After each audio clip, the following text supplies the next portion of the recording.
Welcome to this episode of Preaching the Word, a video series on preaching sponsored by the Dunk Tank and the Berman Ministry Center.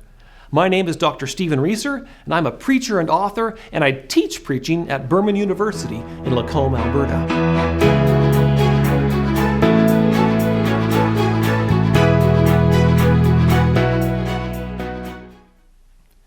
In this episode on the different forms or shapes that sermons can take, we're spending some time talking about illustrations, why we use them, how they work, and where to find them. Illustrations are windows in your sermon that let light shine in on your topic. They help make abstract spiritual truths tangible.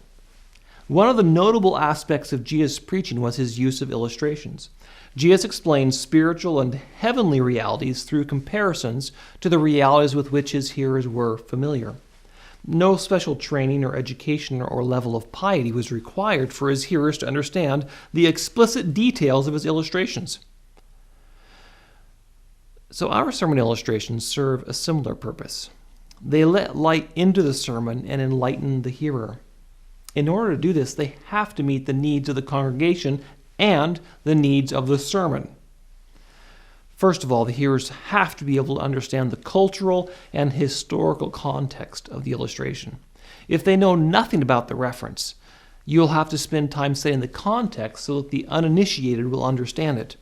For instance, a largely rural congregation may not understand a reference to the intricacies of the avant-garde art world, and a largely suburban congregation may not understand a reference to the processes of a rodeo without some explanation. Or audience members who are new to a particular culture may not understand the subtle nuances of that culture.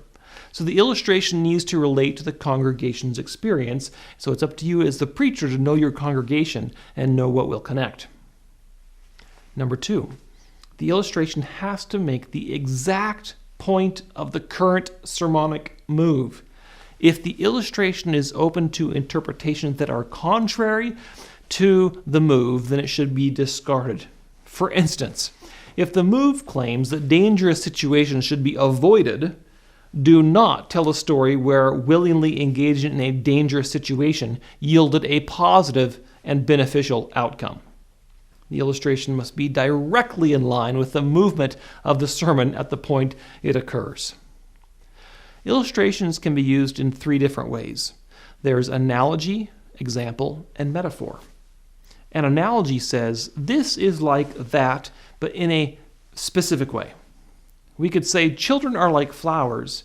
They grow in the direction of the sunlight of love. We shine on them.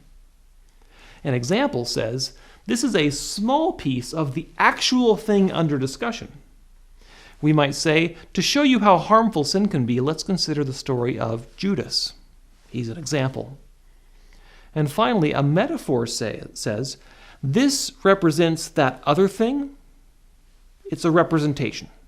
So we could illustrate God's grace by saying, God is a baker who makes enough bread to feed the entire community every day. Now you can find illustrations in religious sources like Scripture, devotional books, or religious authors. You can use experiences from your own time and community, your personal experiences, stories from the news, stories from church members and friends. Just make sure to ask permission to use their stories. But if they say yes, it can be very effective to use stories of your church members.